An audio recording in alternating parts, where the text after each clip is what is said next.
fun fact about this 1,000 and something pages book is that it gets shorter as you read.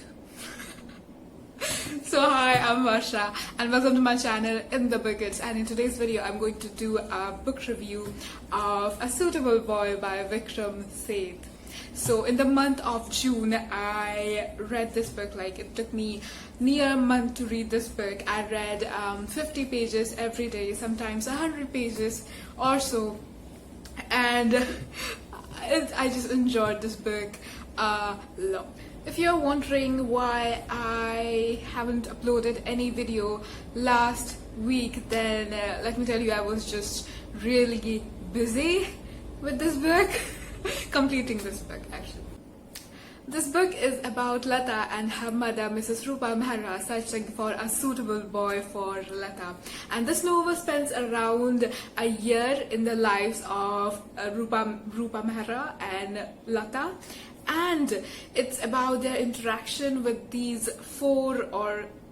three families. One is the Chatterjees, who are the in-laws of Arun. Arun is the brother of Lata. And the other two families are Lata's sister Savita's in-laws family, that is the Kapoor family, and Kapoor family's friends, like the Khan family. The other two families are of one is Shaida Bai's and another is Rishad's, from this fictional village of Rudhia. A Suitable Boy is a historical fiction, and it takes place in 1950 to 1951, right 2 years after the independence of India and the partition of East and West Pakistan.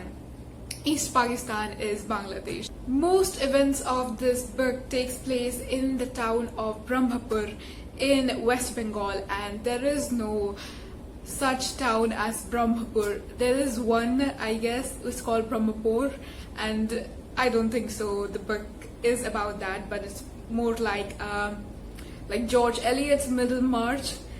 It's not there, but she has created this book.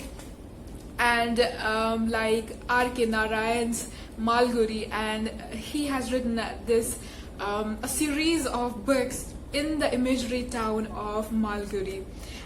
And the other part of the book takes place in Calcutta, or the modern day Kolkata, and in this imagery villages of Rudhia and Salimpur and Bhitar. If you have read Middlemarch, you know that that book is a little lesser chunky than this one, but it talks about science, religion, politics, everything. It has a blend of everything, and so does this book. And moreover, this book is it doesn't talk about medicine or science that much as Middlemarch does, but this book has this whole section, or this part, that is dedicated to shoemaking. So one of the lead characters, who is Harish Khanna, is this person who is really passionate about shoes, and he had went to England to study about shoes, and where he had got a distinction. In this book we have a whole sections full of how shoes are made. The second fact that I loved in this book is the mentions of literary figures or personas. Jane Austen, James Joyce, or this Iranian or Persian poet called Rahim, who is one of my favorite. And to my surprise, there was a quote by him which was in this book, and I was like, oh my goodness, this book is cool. But no, not just because of that, but because it actually talks about literature. Pran, who is the brother-in-law of Lata, he is an English literature professor, and it's just his conversations about James Joyce or William Shakespeare's Twelfth Night or The Winter's Tale is just so cool. And in this play, there is another play which the characters perform for the annual day at college, is The Twelfth Night, and the scenes revolving that. And let me just tell you, the third thing I really love about this book is the humor. And believe me, there's never been a book that has made me laugh out loud like this book has. You won't believe that I will laugh anywhere if I have this book, and it's just so unexpected. Like, you're reading this book and suddenly came across this line, it's like it's just oh my goodness, I just love this book. And the two religions that are highlighted in this book is, one is Hinduism and another is Islamism, and how they celebrate their some of the festivals that are showcased in this book, some religious festivals. One is the Ram Leela, which takes place every year during Ram Navami. The other festival that takes place is the Paul Mela. Other festivals are Bakrid and Eid, and I really was intrigued. And the things that really annoyed me as well as excited me, which is the fifth thing, that is politics and the religious fanaticism that resulted in communal riots.